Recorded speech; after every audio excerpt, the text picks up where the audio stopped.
So,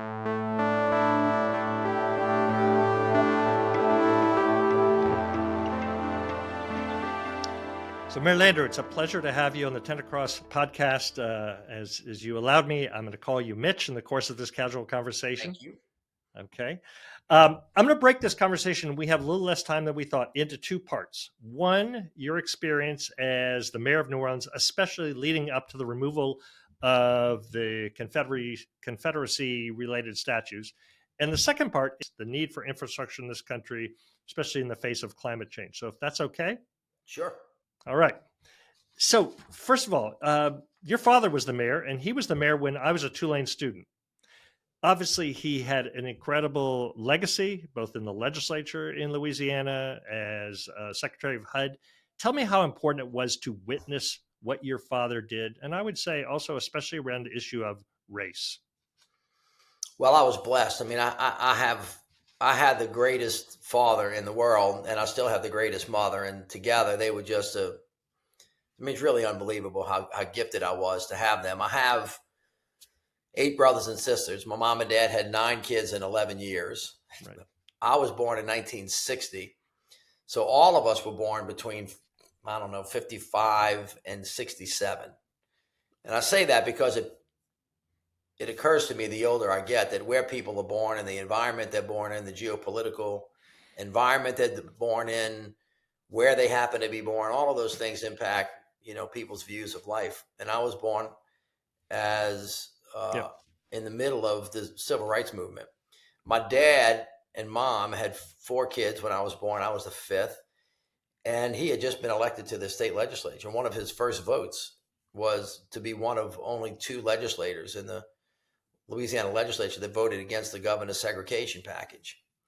And that really kind of formed an important view of his world. So he was a white guy in the South who was fighting against the prevailing winds, many of which we see replicating themselves right now of racial hostility in America. And that is the environment that I grew up in an inner city neighborhood that was the first integrated neighborhood in the city.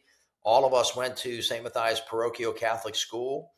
We were born and raised in the Catholic faith. My mother was actually studying to be a nun before she left and decided to marry my father, who, by the way, was a JAG Corps officer. I say that because President Trump just got finished firing a whole bunch of JAG officers in the Pentagon. He did.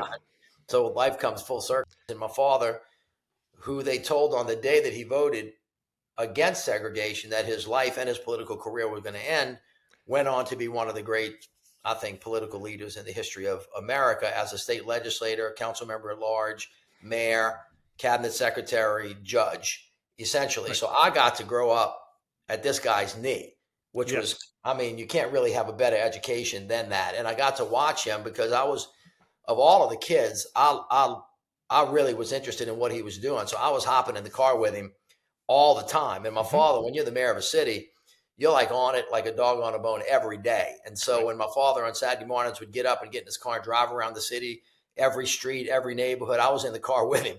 When there were special guests coming to town, I was standing right there. Right. When the president of France came and visited in 1976, I was in it to win it, and I loved it. When Mark Essex, who was one of the first domestic terrorists in America, was shooting people from the top of the Howard Johnsons, I was under my dad's desk. I just imbibed it all. And as a consequence, really found myself with a profound love for public service and was able to run for the legislature and then, go on to do the other things that I did. So you mentioned your father and what he did, if you will, for race relations and integration. And I want to reference your book, which has the subtitle, A White Southerner Confronts History. The book is entitled In the Shadow of Statues, which sort of stems from what you learned from your father, what you witnessed in your neighborhood. And you go into what you just described, especially during Katrina.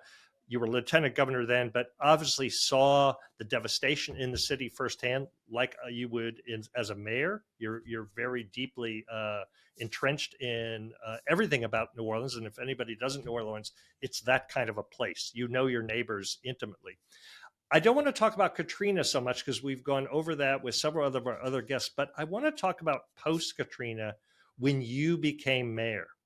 And when you came into office in 2010, the city had an incredible budget deficit, which you had to address, which resonates with sort of how people are approaching, if you will, cuts at the federal level, and how you did that judiciously in the city, I think humanely, and also strategically. Talk about your role as mayor at a time when the city needed to be rejuvenated to some extent, and how you accomplished that. Well, thank you for the question. I want to just broaden the context just a little bit. It is true that my family, because of our experiences in our life, have been very forward leaning on the issue of race and class and how people can do better when they come together, and how everybody's got to have a fair shot irrespective of race, creed, and color. And the best way to produce excellence is to make sure that diversity is invited to the table. That would mean, God don't make trash. And if you really believe in meritocracy and you really want to find the best and the brightest, there's no possible way, scientifically, politically, ethically, culturally, racially, to do it if you don't invite everybody in to see who's going to be the best, mayor, governor, doctor, lawyer, architect. Right. And I think that really, unfortunately, even given this day and phrase, the fact that we have to say that again is really just a sorry state of affairs in our country, because we have debated that issue and history has rendered its judgment. And especially in Louisiana, you bring up in your book, you had David Duke in the legislature 100%. And the things that were being said. So you say in the book that what you witnessed there was a precursor to some of what we're experiencing now. 100%. Yeah, there's nothing going on at the federal level that we haven't seen in Louisiana and really across the country. We're just retreading old hatreds. But the point I was going to make is, given that, both my father and I, and every mayor worth their salt, has to be good at governing. I mean, like the basic stuff, whether you left or right or middle, or whether you're yellow, green, orange, or blue, whatever the hell you are. If you want to run a good city, running a good city means being able to do the X's and the O's, dotting the I's, crossing the T's, basic stuff. Are we safe? Is the city clean? Can I get groceries? Can I get to and from? Is there a good school for my kids to go to? Can I get to the playground? Where do I go to church, synagogue, or mosque? Are the street lights working?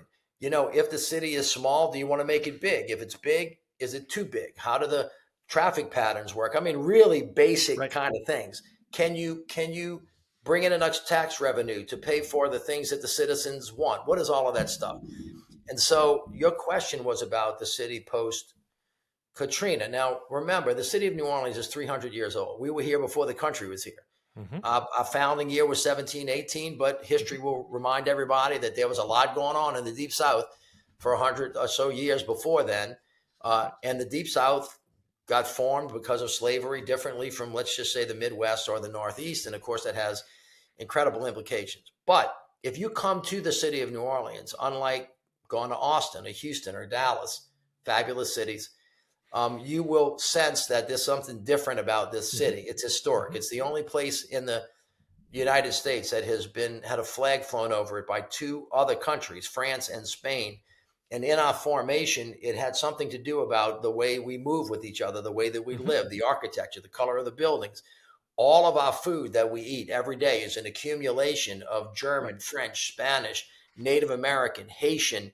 And we have this thing which we call the beautiful mosaic that actually informs the depth and the beauty of the diversity that we experience every day, that manifests itself in cultural experiences like Mardi Gras. Now, we're getting ready to have Mardi Gras. We're 5 days before the big day. Oh, I know. So this is like the great expression. If you've never been here before, you should avail yourself of the beauty of it. But we are an old city, which is to say, like every place in America, things that are old get tired and they get broken down. And they haven't been kept up as much. And so our investments in infrastructure delayed maintenance. You either pay me now or you pay me later, like the old Fram oil filter commercial used to say a long time ago. New Orleans is on the bottom side of reinvestment in its structures. So the streets, for example, which Iberville and Bienville decided to put on top of a swamp, are particularly challenging. And so, and with climate change and sea level rise, You have the marsh that's deteriorating, Mhm. and so we're not as protected as we would normally be from storm surge, which means you have to have levees. You have a water system here. New Orleans, for people who are not paying attention, there's a river called the Mississippi and a lake called Right. Lake Pontchartrain, and the physicality of the swamp that is now a city sits in between that, and it's a bowl. And so when water comes in and goes into the city, if it's not drained out, it has to be pumped up. In other words, gravity is not our friend here. Like, for Right. example, in Houston, the drainage system is drained by gravity. Just the Right. topography of the land is supposed to drain the water. But when you have massive storms that are coming and they're dropping more water faster in a shorter period of time, the bowl will flood up, which means that everything that you have to get water out of it has to be bigger, robust, and more powerful. And when Katrina hit, 17 feet of water sat on top of this land and it crushed everything. Right. So all of the pipes under the city got compromised and crushed, and this 100 years old sewer system got compromised. So we have that issue. Then we've got to rebuild the streets. And then when Katrina hit, every 250,000 homes were destroyed in the Gulf Right. Coast region.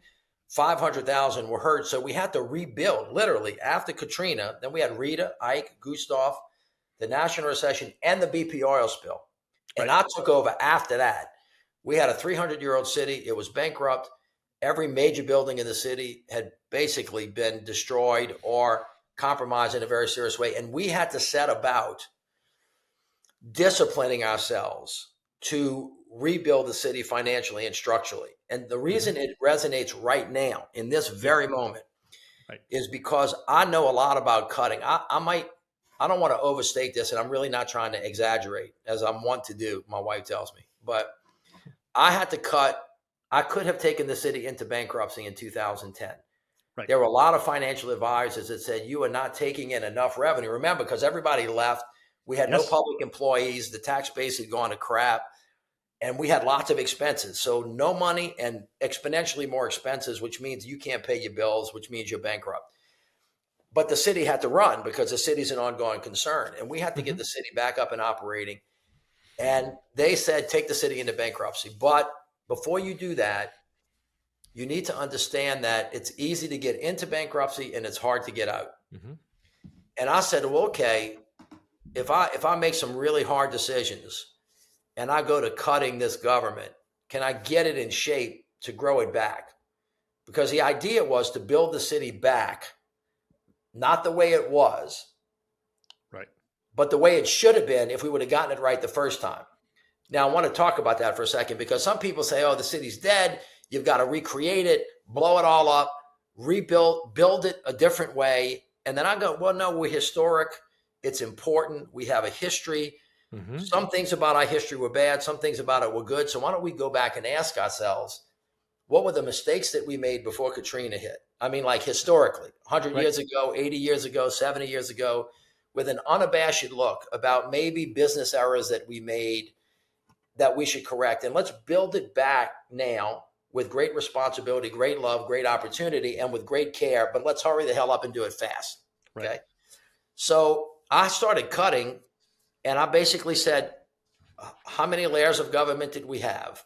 How many do we need? What's our essential function?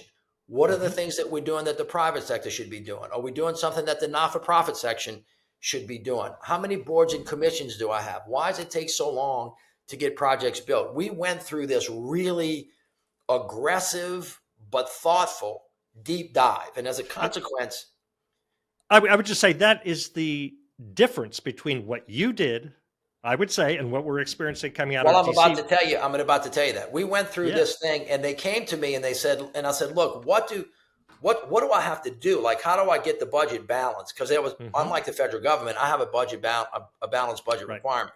Cannot spend more money than we have.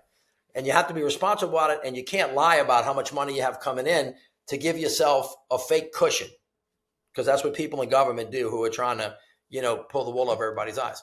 And they essentially came to me and said, look, my budget was, I think, $476 million on the cash side, and then another $500 million on the capital side. They said to me, you've got to cut $100 million out of a $470 million budget in 6 months. And I was like, man, I think that's 22%. Yep. I said, that's impossible. They said, well, that's what we have to do. So what we did was we said this. Here are my choices. Lay off everybody in the city. Lay off. How many people do I need in salaries that equal $100 million? Fire them tomorrow. That was one option. And I said, that doesn't make a lot of sense. That's like cutting off my leg and bleeding to death. I would have lost 20%, but I don't have a leg and I'm going to bleed to death. So that's not a good idea. That's the Elon Musk way. All right. What I said was, you know what? Why don't we really think hard about what the bones are of what we do? How do we lay really strong muscle on top of that? And how do we create this entity that can actually grow back as we start to succeed and grow the economy, so that when we get it right, we're much, much better. We're faster, we're smarter, we're leaner, and we can go further. Maybe we're bigger, maybe we're smaller. I don't know. When you ask me, should you be big or small? The answer is not small. The answer is, how do we be effective? And how many people do you need to be effective? Because it depends on what you're doing. So the point is that we really thought about it, and we were very strategic, and we tried to execute. I'll give you one good specific example.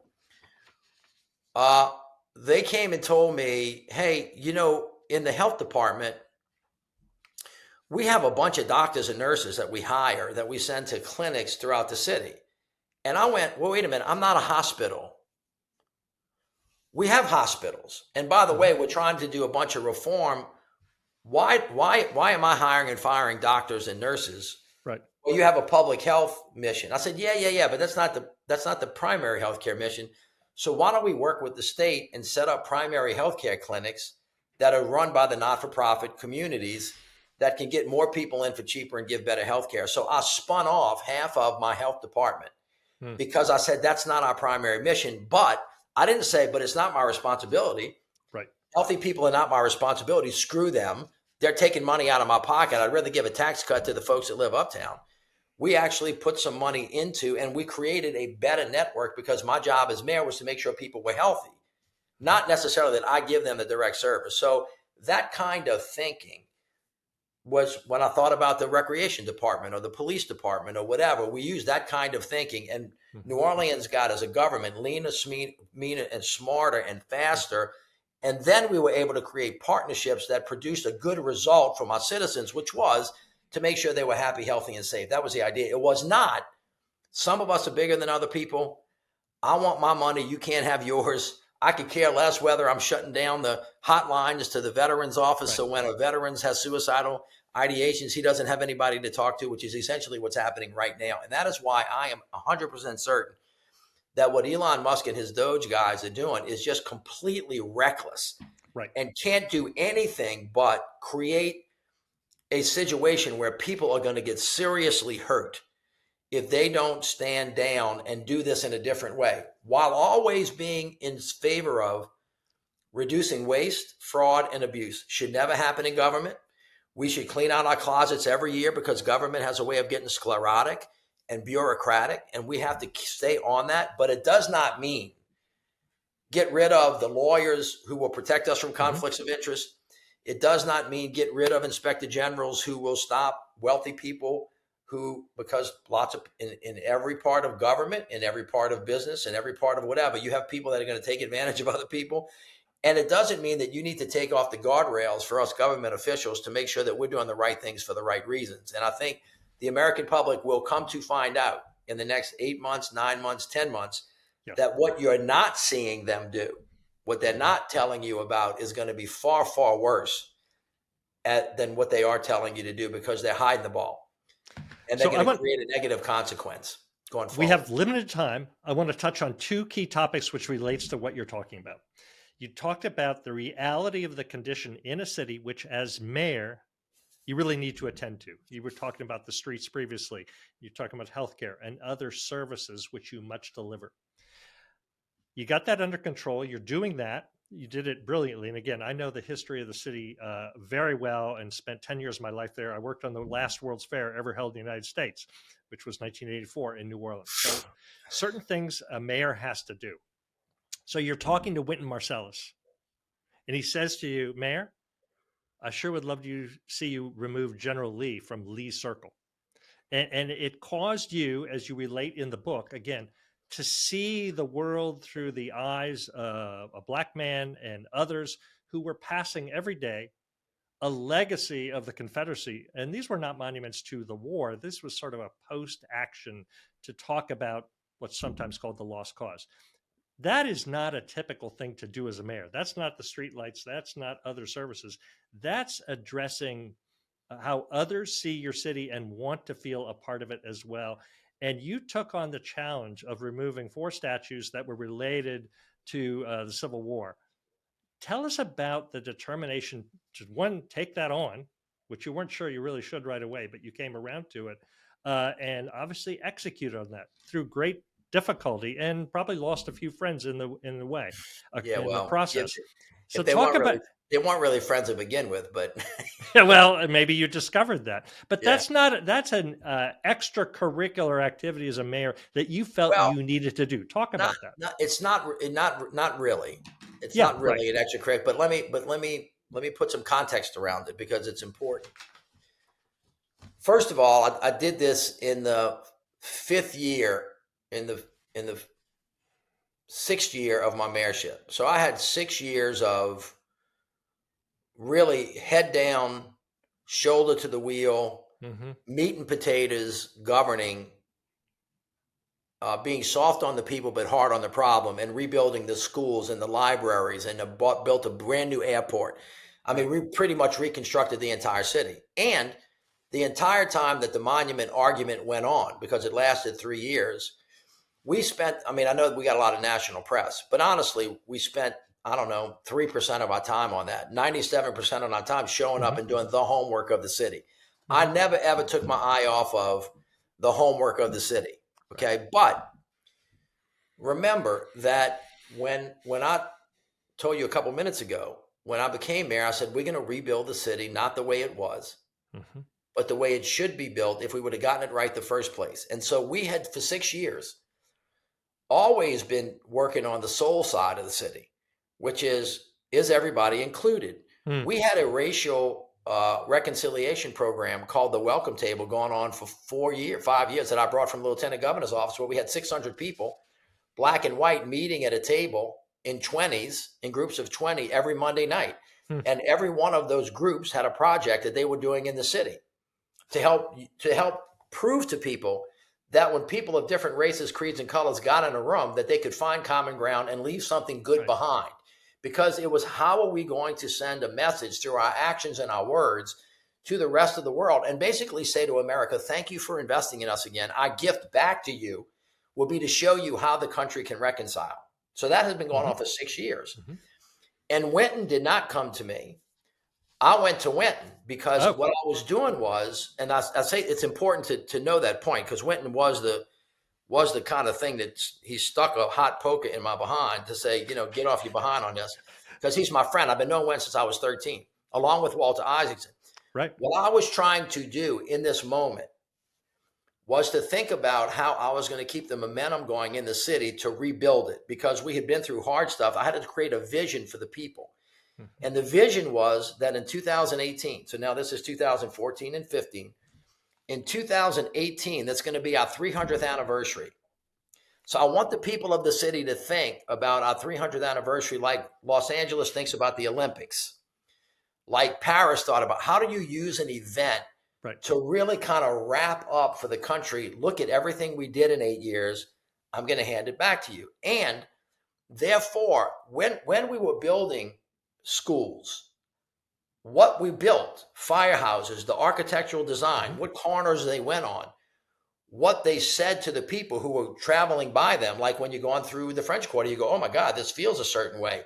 That was very important to me as mayor of the city of New Orleans. So in that context, I had started thinking about, well, why are those monuments there? Those monuments don't really tell the true story of what New Orleans is. They don't fit into who we are. And that was that. So I had called Winton and I said, Winton, I'm getting ready to curate the 300th anniversary of New Orleans. I want you to help me curate it. And he is the one who said to me that day, well, if that is, I told him that what I just told you. And he said, well, if that is true, what you say and you believe that, you ought to take the monuments down, because they don't really, the monuments are a lie.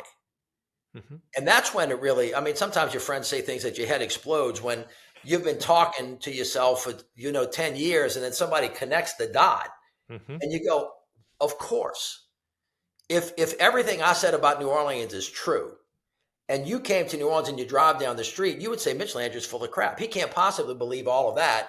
And that can't possibly be what New Orleans is, because they have a Confederate monument that we still have to drive by. So I thought, as a matter of a redesign of the city, as well as social justice, mm-hmm. as well as historical injustice, that there was no justification whatsoever for those monuments to be there. And if we were rebuilding the whole city and creating a city for the future that got it right by correcting its mistakes, it seemed particularly obvious that that is something that we should think about doing. And so for a good year and a half, I went back and began to do research, because I wanted to be historically accurate in my understanding of what history really was. Because people said, well, Mitch, you took away our history. And I go, no, actually what I did was I created a space for our real history.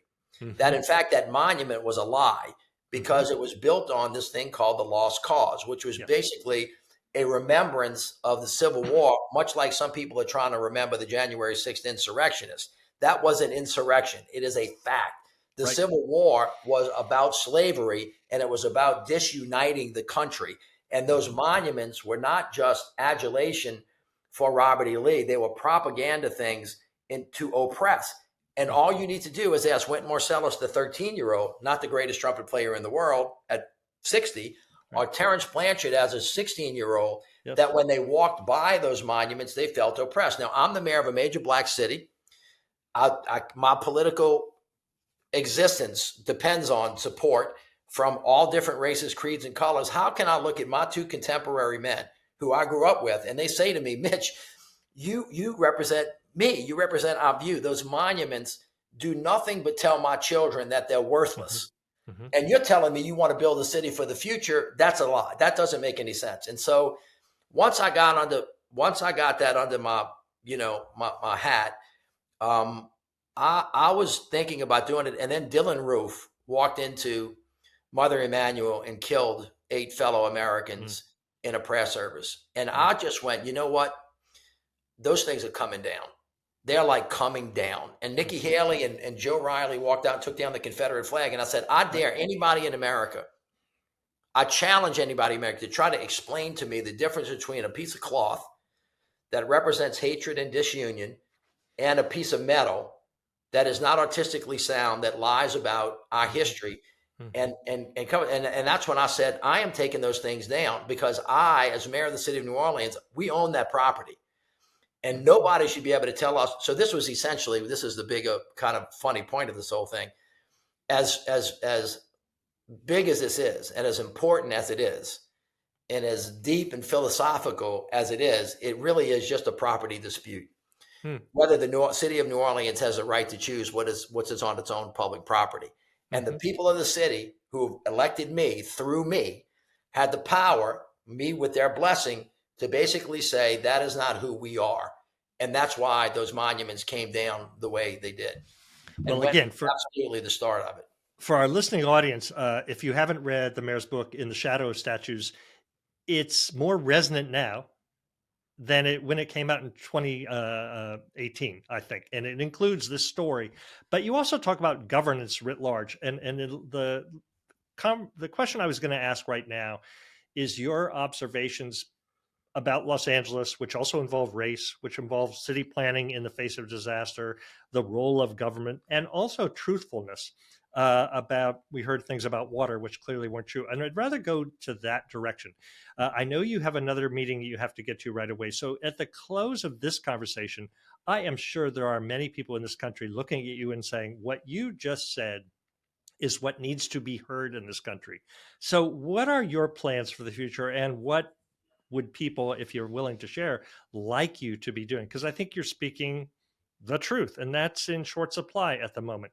So couple things. Just let me say something really quickly. When there is a man-made or a natural disaster, and there have been many, and there will be many more, We saw this with Katrina. We've seen it with Harvey. We've seen it with Maria. You've seen it with the fires.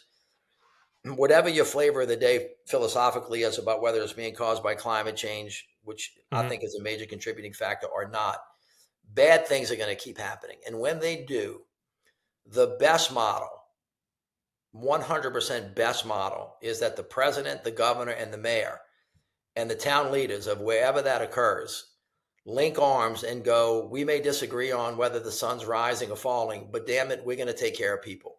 And we will move heaven and earth to make sure that people get back into their homes and get their lives back, and their feet underneath them as soon as possible. And anything less than that is a complete abdication of responsibility and authority. And that is just the rule. And I've lived it through Katrina, Rita, Ike, Gustav. I lived it as a president's infrastructure coordinator. It doesn't matter what American gets hurt. The president and the governor and the mayors need to work together to fix that problem, along with the business sector and the not-for-profits. And that did not happen in Los Angeles. And it's just not good. And I hope that President Trump really, really, really, really rethinks his approach to governing in times of disaster. I hope he thinks about his approach to governing every day of his life, but he seems to be so maladjusted. But even in the darkest hours, that's when the public's like, I could care less. Right. Whether you're a Republican or a Democrat, or you believe in tax cuts for the rich, or, social programs for the poor, it doesn't matter. Get me back dry in my house with my kids, with food in my mouth, my job, so I can just do the things that, God intended me to do.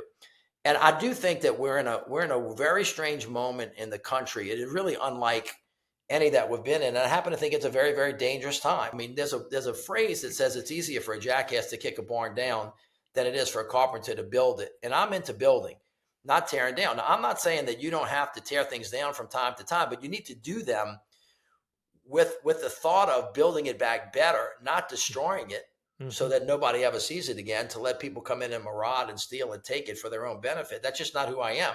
And I think I think a lot of people voted for Donald Trump, many really well-meaning Americans, because they thought, well, I can't figure all that crap out.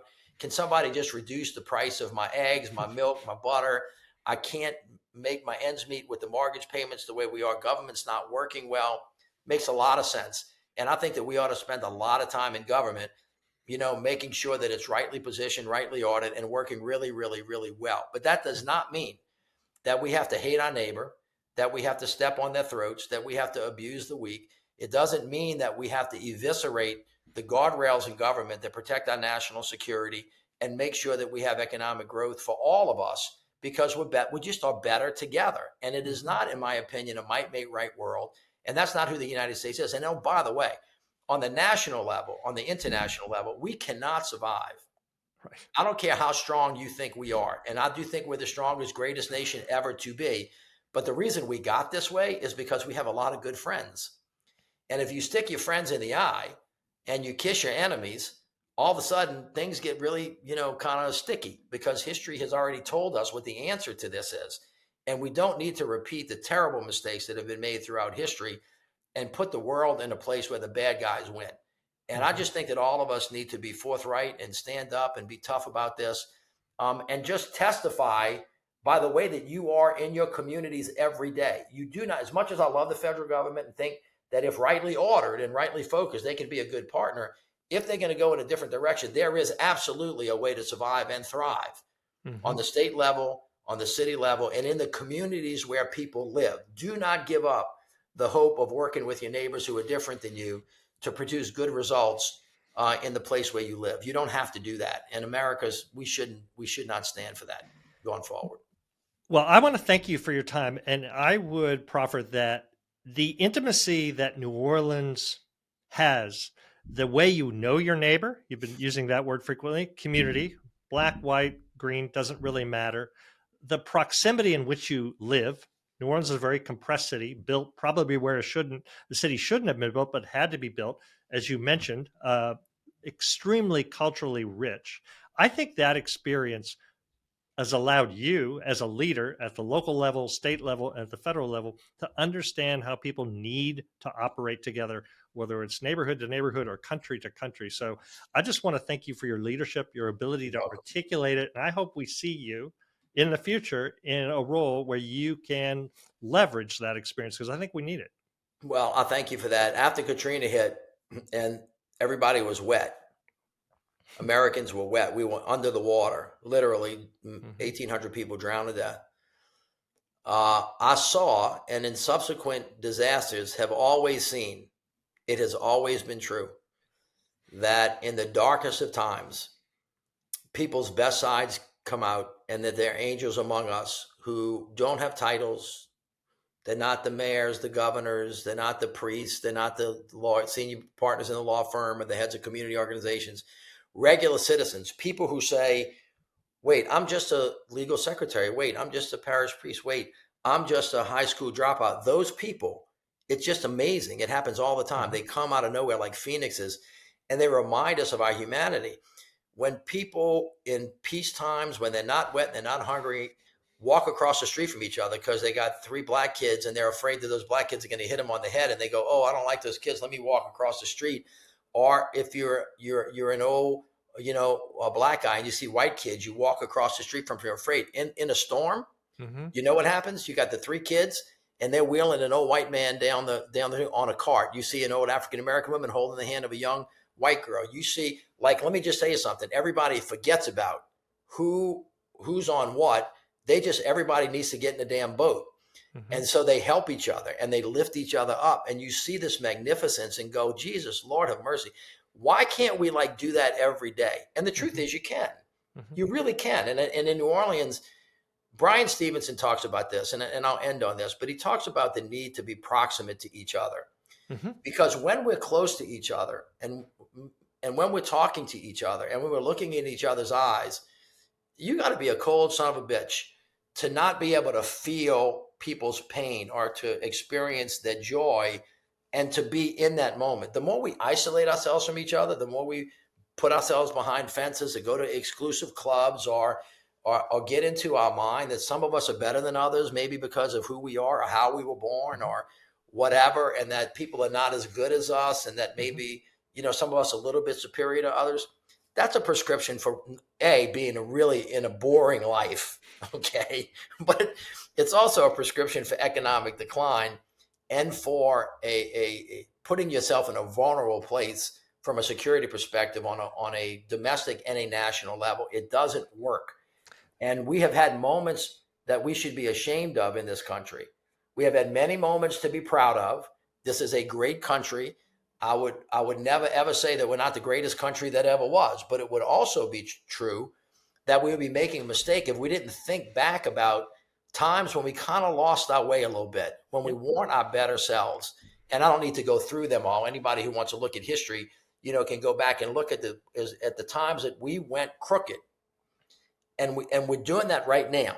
And we have to kind of get back in line with each other and realize that the great genius of the country, of our founding fathers, which is why they were so brilliant, is they created this space where all of us who would be free to praise whichever God we thought, whether we were Christian, Muslim, Jew, Hindu, whatever we were, whether we were black or whether we were white, whatever our differences were, that we could peacefully coexist if we gave each other room and we celebrated our differences. That is the idea of America. Now we do it by saying that we were all created equal. It's a short way of saying, aren't we all equal? But the genius of it all was this was designed so that we didn't kill each other over religion, and we didn't kill each other over race, and we didn't kill each other over seizing land, and that we would do it peacefully. And the only way that you can do that is if you respect each other's differences and you see the value in them. That is the genius of America. And we have people today who are telling us, no, you see, that idea was wrong. They must not have known the founding fathers. Their idea of America, that some of us are better than others, that the strong, can prey on the weak, that somehow your differences should be denied, that somehow you have nothing to bring to me except trouble because you might look or act the same. That is not what America is. And besides the fact that people are thinking about which one of those models works the best, which one of it's going to make me more money, if that's what people care about, which one of it's going to make me happier, which one of it's going to make me more joyful, which one of us is going to give my kids a better opportunity. It's the first one. It's not the second one. And I think that will come to bear. Using the word genius, I think the genius that you bring to the table is that what you just described about that connection, that proximity to people, but also an understanding that institutions, federal level, state level, whatever it might be, need to support those who are trying to make those connections in a positive way. So those I really want to institutions thank you. are us. We keep acting like these people, these faceless, they call them bureaucrats now because they want to dehumanize them. Those are like your neighbors. That's like those are the people that work in the post office or the Social Security office.